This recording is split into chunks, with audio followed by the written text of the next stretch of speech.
Ito po naman po tayo. Ito po si Toto Tirador. Ito na. Good morning, good morning, good morning.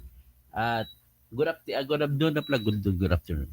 At ang aking tatalakay ngayon ay gusto ko lang po i-confront yung kalakaran ng mga vlogger na mag-speculate kung magkano binayad ng mga kliyente sa abogado. Let it be known na may parusang kulong po yung paglalahad ng sikreto sa gitna ng kliyente at abogado. In the same manner na kung ang abogado na yan ay naisabi niya sa ibang tao na itong singil ko sa kaso ni Sarah ay pwede siyang makukulong. Kaya dahil sa ganun, pwede siya makukulong at nagsalita naman ito si Ginang Heidi Mendoza, na binoto ko pa ito nakaraan pagka-senador, ay nagsasabi na 20 million daw ang binayad ni Sara Duterte sa mga abogado niya. Ang basihan daw nila ay yung Vera Files ko noon na report nung araw na nag-report na 20 million daw ang asking fee sa acceptance ni Attorney Fortun. Well, lahat po yan ay walang pundasyon. Bakit po? Kasi po wala pong abogado ang totoo na magsasabi kung magkano kinita niya sa kanyang kliyente. Bakit naman po? Yun ba ay paglabag sa BIR law? Hindi po. Kasi po may batas po tayo sa Revised Penal Code na bawal po sa abogado na magsasabi ng sikreto niya at ng kliyente niya. Kasama po sa sikreto na pinagbabawalan ng batas na sasabihin ay kung magkano ang binayad ng kliyente sa abogado. Kaya nga po, I am asking the favor of Ma'am Heidi Mendoza, please don't go down to the level of Marites.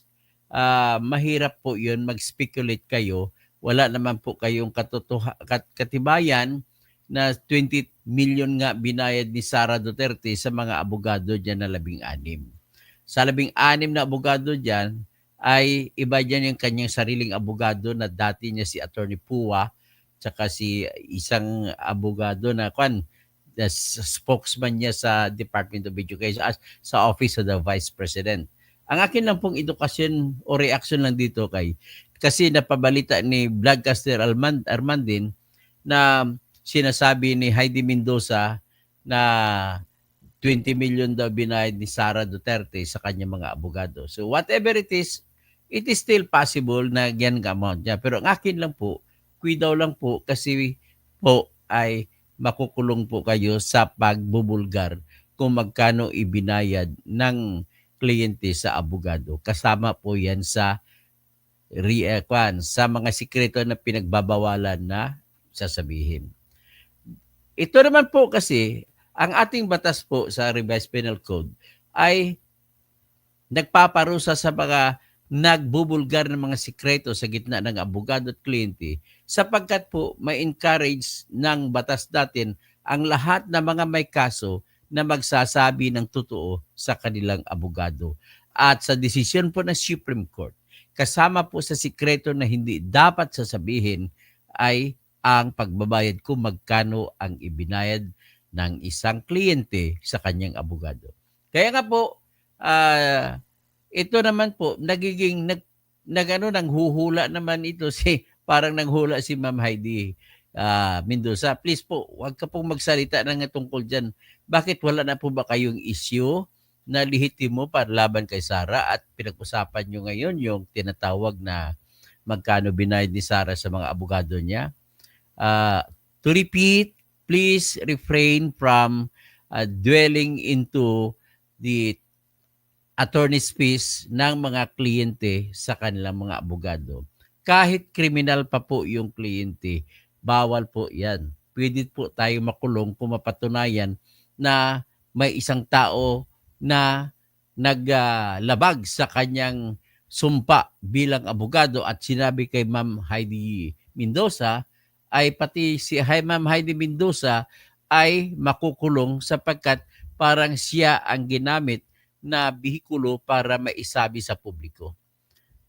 Sa tingin ko wala namang problema kasi natural lamang sa mga kliyente na makukuha po ng isang abogado. Lalo na't kinakasuhan, mabigat pa ang kasong impeachment. So, sa akin lang daw po. Next is, kinikwidaw ko lang po si Blancaster Armandin na huwag naman kayo po mag-dwell sa mga attorney's fees. Kasi po, ulitin ko lang, may parusa po yan sa revised penal code kapag kayo po ay magbulgar ng attorney's fees ng inyong client. So, paano nyo po malalaman kung magkano ibinayad ni Sara o ni Duterte, ni Digong, kung hindi ang abogado mismo ang magsasabi? Ganun lamang po yan. So, in other words, that is unfair practice of tinatawag, sabihin na natin, blogging, unfair practice of newspapering, unfair practice of blogging na sasabihin kung magkano kasi unang-una it is reserved by our law to be secret. Tapos sinabi naman ni Blancaster Hermandin, please lang huwag ka maniwala kay Trillanes na nagsasabi na 150 million kada buwan ibinabayad ni Duterte sa kay Attorney Kaufman. Please lang, hindi po ako naniniwala dyan. At wala pong abogado ang magsasabi na magtatanggap maniningil 150 million kada buwan. Unang-una po, abogado si Duterte. Alam niyang kalakaran. Si Sara Duterte, abogado rin. Alam niya ang kalakaran sa bayaran. So, ibig sabihin ay imposible po na paniniwalaan yung ganong mga aligasyon. Ang kasunod lang is hindi naman sa pagmamayabang kung 150 million ang singil ni Attorney Kaufman kay Duterte, kung totoo man yan, ay balasubas po yun. Bakit po? Nakita ko naman ang sinulat niya na pleading, layo-layo, mas magaling ako ng dihamak. Daming Pilipino na magaling na dihamak mag-argumento. Mas magaling ang mga Pilipino gumawa ng argumento para emotion to dismiss lang. Yun lamang po ang aking mga pakiusap sa aking mga kasamahan. Kung kasi lumalabas po una, pag nagkikwento kay tungkol sa mga attorney's fees, ibig po sabihin ay wala na kayong ibang armas laban kay Sara Duterte, laban kay Digong Duterte. Okay. So ngayon, samantalahin ko na rin itong mga bayad-bayad dito. Ang pinagbabasihan daw ni Heidi Mendoza, according to VAD, sa pagsasabi na 20 million ay yung istorya ng Vera Files na yan daw ang going rate na asking price ni Attorney Fortune o Sigfrid Fortune. I beg your pardon, hindi po gagawin ni Attorney Fortune na magsasalita na magmamayabang na ganun ang kanyang presyo bilang abogado. Wala pong abogado na magsasabi ganun. Unang-una, takot din ang abogado sa BIR. Kaya hindi sila nagsasabi ng totoong kita nila. Ganun lamang po yan. Kaya nga, nakakagana sa mga abogado yung hindi magsasabi kung magkano ang kinita. Pati po sa doktor, parang abogado din sistema ang doktor. Sikreto rin ng doktor at saka pasyente kung magkano binayad ng pasyente sa doktor. Kung maniningil man ng doktor at saka abogado, nasa kanila po yung presyo na yun. Wala tayong pakialam dyan.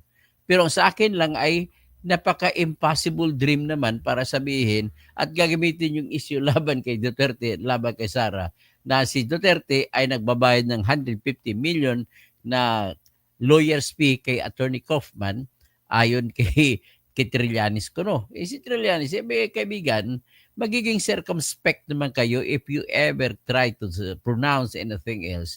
Check your facts. Kasi alalahanin mo po, former Senator Trillanes, na-convict na po kayo sa libel. Kaya, huwag nyo na po dagdagan pa yung problema nyo. At ang sa akin lang, ulitin ko lang, bawal po sa criminal law, sa revised penal code, at ikukulong ang magbubulgar ng attorney's fees. Okay? Yan lang po ang aking sasabihin.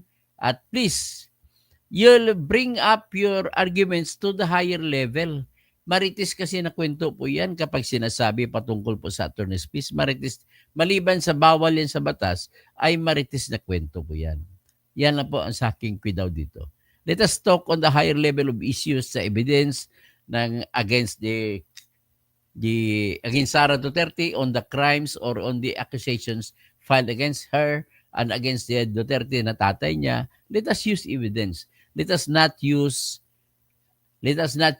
facts that are only assumed, or you are only making an assumption that it is what really happened, although you have no evidence to show that it really happened.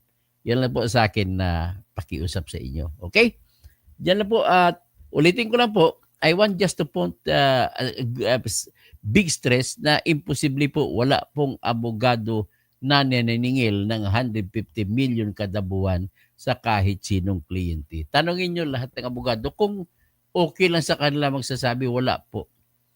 Otherwise, may nakakita na kayo na bilyonaryo na abogado.